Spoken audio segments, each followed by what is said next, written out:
اللہ نے پاک مال دیا تھا اور فرمایا تھا کہ 2.5% زکات سال میں ایک مرتبہ ادا کرو، یہ تمہارے مالوں کا میل اور کچرا ہے، اس کو دور کرو، مال کو پاک کرو۔ اس کے باوجود سارا مال خود کھا جاتے تھے، زکات کا 2.5% بھی کھا جاتے تھے۔ یہی ان کو سزا آج دی گئی ہے کہ وہ صاف ستھرے چیزوں کے ساتھ ساتھ وہ کچرا اور میل پٹی پڑے ہوا وہ سب کھا رہے ہیں۔ پھر حضور صلی اللہ علیہ وسلم کچھ آگے بڑھے، دیکھا تو کچھ لوگ ہیں جو انگارے لے کر منہ میں بھر رہے ہیں، انگار کھا رہے ہیں، آگ کھا رہے ہیں، اور وہ انگار ان کے منہ سے جاتی ہے اور فوراً ان کے اجابت کی جگہ سے پیچھے سے نکل جاتی ہے، اور جب جاتی ہے اور جب نکلتی ہے تو اتنی تکلیف ہوتی ہے کہ زور زور کی چیخیں مار مار کر روتے ہیں۔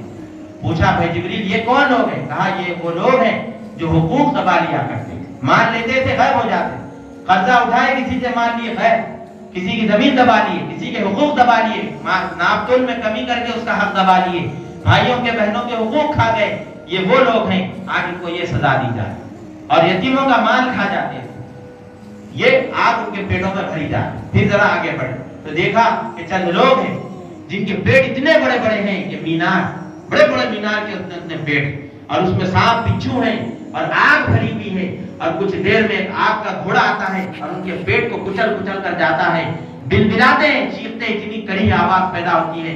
اللہ کے رسول فرمانے لگے بھائی جبریل یہ کون لوگ ہیں؟ فرمایا گیا یہ آپ کی امت کے وہ لوگ ہیں جو سود کھاتے تھے، سود کھاتے تھے، پیٹوں میں بھرتے تھے، لوگوں کا خون چوستے تھے، ان کو پیسے دیتے تو اس پہ سود وصول کرتے، سود پر سود، سود پر سود، غریبوں کا خون نچوڑ نچوڑ کر اپنی زندگیاں بسر کرتے تھے۔ یہ وہ لوگ ہیں، ان کو اللہ رب العزت نے ایسا ثواب، آج عذاب ان کو اللہ نے اس شکل میں عطا فرمایا۔ زناکاروں کے بارے میں بھی آگے پہنچے تو دیکھا کہ کچھ لوگ ہیں جو ننگے ہیں اور آگ کی پتیلیوں میں کودتے چلے جائیں، اور اچھا گوشت ان کے سامنے رکھا ہوا ہے اور مردار سڑا ہوا بھی ہے، اچھے گوشت کو چھوڑ کر وہ مردار گوشت میں منہ مار رہے ہیں، اور سڑے ہوئے گوشت کو جس سے بدبو تعفن ہے اس کو کھا رہے ہیں۔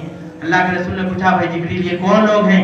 فرمایا گیا انہم زنات، یہ آپ کی امت کے زناکار، جن کو بیویاں نصیب تھی یا نہیں بھی تھی تو نکاح کر کے حلال طریقے سے بیوی حاصل کر سکتے تھے، یہ اس طرف نہیں جاتے تھے بازاروں عورتوں کے پاس جاتے اور زناکاری کرتے تھے، دوسرے غلط کاموں میں ملوث ہوتے تھے۔ اللہ ہم سب کی حفاظت فرمائے۔ تو یہ وہ زناکار ہیں آپ کی امت کے، ان کو آج عذاب دیا جا رہا ہے، صاف ستھرا گوشت رکھا ہوا ہے، اس سب کو چھوڑ کر وہ سڑا ہوا کھا رہے ہیں، بدبودار جس سے تعفن پھیل رہا ہے، اور وہ پیپ ہے، غلاظتیں ہیں، وہ سب ان کو کھا رہے ہیں۔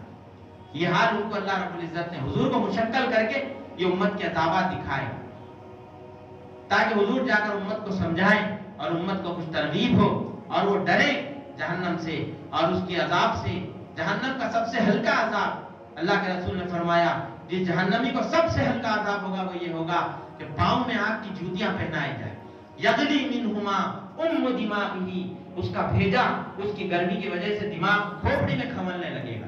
یہ سب سے ہلکا عذاب ہے جو جہنم میں دیا جائے۔ اللہ ہم سب کی جہنم سے حفاظت فرمائے۔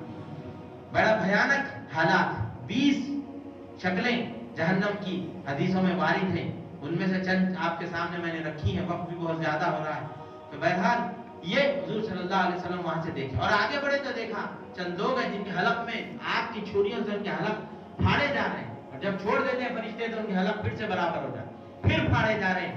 پوچھا بھائی جبریل یہ کون لوگ ہیں؟ فرمایا گیا یہ آپ کی امت کے وہ علماء ہیں، وہ واعظین ہیں۔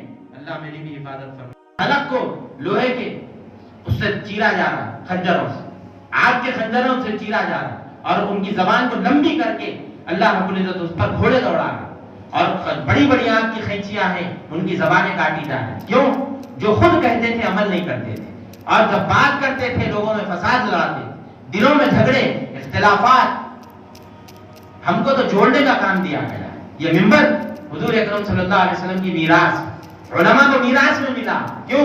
حضور صلی اللہ علیہ وسلم کی میراث ہے، اور علماء انبیاء کے وارث ہیں۔ حضور نے خود فرمایا العلماء ورثۃ الانبیاء، یہ انبیاء کے وارث ہیں، اور انبیاء کی میراث کیا ہوتی ہے؟